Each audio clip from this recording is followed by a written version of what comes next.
Thanks very much for having me here today. I'm going to be talking about PV and CPV, any sort of PV system really, in a lot of these cases, with some examples that are specific research that are both PV and CPV. And this is a bit of a conversation as well. I want to understand if there's others in the room or here that are thinking along my lines of thought, which is that there's a possibility of getting to very high levels of solar that is grid connected, that's our main source of energy globally. This is one predictor that's, like 50% of the energy is solar by 2100, or we're already at 25% by 2050. This is another predictor, again, that swaps from being mostly fossil fuels to mostly renewables by 2050. And then there's certain jurisdictions that are really already pushing this limit, and they are, like Hawaii and California and Germany. Those particular places that are doing it already because they have very high cost of electricity, and in at least two of those three examples have high solar radiation. But we want to make this a global thing that happens everywhere. And so to do that, we need a lot of projects built. And we need them to start being built now. And they need to be profitable in order that they're going to be built. And they need to help make the grid more efficient. So I look at that and I want to figure out what I can work on, what our group can work on that helps that side of things. So I'm not patient enough to wait for a new technology to show up out here. I want to start building stuff now that shows that we have growth rate and we have ramp.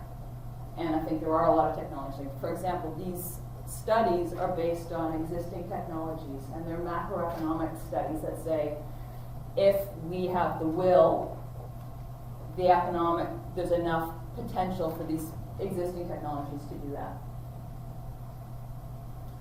So let's look at what a solar system produces. And in the end, it's electricity connected to the grid.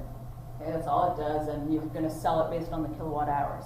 So this is a very straightforward equation. We can go through it pretty quick. You got the DC power of your panel based on its efficiency, its area, and the irradiance hitting it, times the efficiency of the system. These are all the other losses related to inverters, ohmic losses, soiling, temperature effects, all of that other stuff lumped together that generally in an academic environment we don't think about. And so then we're going to produce kilowatt hours on the grid. And you can look at the sum of that energy over a year basis, over a multi-year basis, and you can calculate an LCOE. I'm going to look at this a bit differently because LCOE is good for like a macroeconomics comparison of different technologies, but I want to talk about this on a project basis. And in that case, we have a project that's going to bring in revenues, and the revenues are based on selling those kilowatt hours at a particular tariff. And this creates a different equation here because we want to multiply these two together on an hourly basis because more and more we're moving away from feed-in tariffs that are at a fixed rate to tariffs that are time dependent, time of use, peak related, things like that. So we have to take that into account in how we design systems. And then you take that revenue, and to figure out if the project's profitable, you're going to do, one way to do it is the net present value. Okay? And so all of these terms here are, this is the input capital costs, the sum over time for n years of the revenues minus the operating costs. And that sum, the revenues have a degradation rate due to, back up here, the modules degrading. And all of that's discounted by a financial discount rate. Okay. So I take this summary as a bit of a roadmap. What can we do in any of these parameter sets that make this end value bigger? Because in the end, that's what counts. And one warning on here is that financing, bankability, how reliable your product is right in on this equation. It's that discount rate, R. And R can vary from very low values to very high values depending on how bankable the bank thinks your technology is. And that can cause the NPV to go from profitable to negative or huge swings. So my interest is tending to work on technologies that we can make bankable quickly. We also need them to last a long time, and we need starting costs that are down low, and the revenues that are high. So the module efficiency is interesting because it comes in the energy produced, so here, but it also comes typically in here because we often look at this on a dollars per watt basis. So the efficiency increases your watts produced if you can do it at the same price. So module efficiency certainly is extremely important in all of this, but I just want to make some arguments that it's not the only factor. So I'm going to give a spattering of some of the areas that we've looked at the Sun Lab that address some of these different factors. I'm going to go through it really quickly. I can talk more about it afterwards if you want. There's lots of publications on all of this, and it's by a range of members of the Sun Lab group, not all just my work. So the first thing is the capital costs, the CO here. And I was particularly interested in this for concentrated photovoltaics, because I didn't know, is this a competitive technology or not? How's it doing out there on the market? And I started asking that question 5 years ago, and people would tell me on the side, well, it's really just $3 a watt now. And I wanted a reference, I wanted to be able to point to it. So I actually went and I dug up values. And then we applied the learning rate. And what the learning rate, I learned about the learning rate, which to me makes a lot of sense. What it is, you're learning by doing. So it's defined as the rate where the price decreases when volume doubles. So when we build more and more things, we learn to do it more efficiently. We learn to both make the technology more efficient with the module or PV efficiency value, but we also learn to be more cost effective.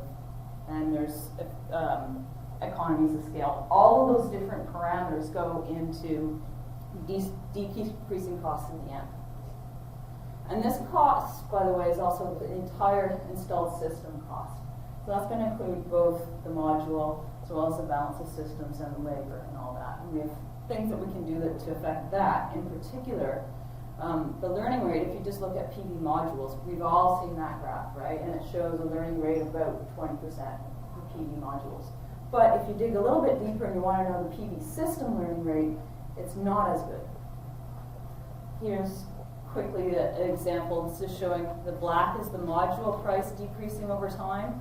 You see, we all know that there's this dramatic decrease in this time period, and it's flattened out quite a lot in the past few years. But the soft costs haven't been decreasing as quickly. So when I put that into a learning rate diagram and compare it to my two other technologies I'm interested in, here's what we see. The learning rate of PV systems globally was more of around 13-14%, not the 20% of the module by itself.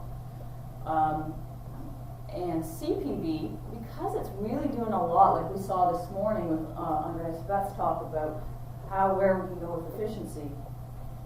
There's lots of places to improve it. It's decreasing quite quickly. It's got a higher learning rate. Now, so that includes both hard costs and soft costs, as I said. And it would be interesting to dig into the regional differences of that, and I know some other studies have done some of that. So then this also tells us from this study that I did that how do these two different technologies compare to each other.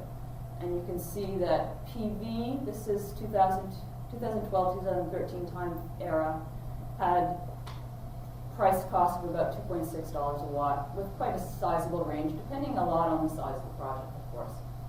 CPV, 2.8, so competitive. Its range overlaps quite dramatically. Yet CPV is still having a hard time really making it in the world. I think it's got a wonderful story behind it, but it's very challenged to hit the bankability and to grow projects and to get the low discount rate to keep growing and keep getting that volume.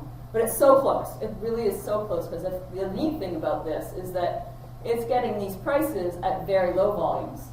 So it really doesn't take many more projects to get down into the $1 a cent range for a fully installed system. So it's very interesting right now to watch to see whether it can make it. based on a lot of business and financial decisions that go on in very different rooms than this one. So then we can also look at forecast volumes and convert those volumes into prices from a learning rate. And you can see that, yeah, there's potential, depending on whose forecast you believe, to hit $1 a watt for systems, if we can get those volumes. Okay, so the next thing is just what are some of the ways that this decreases so much, and it's due to the efficiency, as I said. We've had a few talks on CPV and on multi-junction. First point that was already made this morning is that the efficiency increases with the Lana concentration, so just bumping up this concentration helps a ton. There's an optical train that's got a certain efficiency to it, and it's somewhere in the 80 to 90% range. I'm keeping that very broad on purpose right now. And of course, we're going to also increase the efficiency by the cell itself going to more junctions. So cells right now are on the market hitting around 40%, and there's definitely visibility to get to 50% soon. We can start looking at when you have a lot of junctions and the spectral splitting, optimizing based on the actual spectrum, the sum of the spectrum over a year, for example, and for different latitudes. And Mark Yam from our group has been looking at that, and you can eke out a few more percent through that sort of an approach. And then you can even go into some more details here that really are some neat optimization engineering of the optical train, thinking about chromatic aberrations in a secondary, thinking about when you go to very high concentrations, that's great, it improves your cell efficiency, but it may be a more non-uniform spot, which then might decrease your cell efficiency. But if you pull those back together and re-optimize, you can gain a lot of it back. So there's all these different trade-offs to be played, and there's some great students in our group that are doing those studies, and there's going to be some good PBSC talks coming up next month. Another area that we're looking at, I'm going to hop back all the way to my equation for a sec. This one here is coming back to the bankability of a project here, this R, where it comes in as R. You have to know how good your solar resource is. And the more accurately you know it, the more reliable your revenues will be. So the more likely a bank will finance you. And that's huge in wind as well. And we can talk about P50s, P90s, and we'll get into the details there. But one of the things that we're looking at right now is the CPV solar spectrum that cares about is the DNI. And it's not very often measured, actually. So we've been looking at both the magnitude and the spectrum of it. And one of the fellows in our group, Victor, has developed a low-cost, high-accurate spectrum measurement device that now allows you to deploy easily in multiple places and get a much more accurate value for your spectrum. And then we also looked, this is jumping to a very different side of things now in PV, the size of PV, looking at how do we optimize our revenues. And this is looking at, we now are dealing with a situation, I'm looking at situations where there's peak tariffs. We looked at two very interesting, very different locations. One was Las Vegas with a peak summer rate of 30 cents a kilowatt hour. And the other was right here in Ontario. Class A accounts, very large users, have a very interesting structured tariff structure that really depends on their summer peak.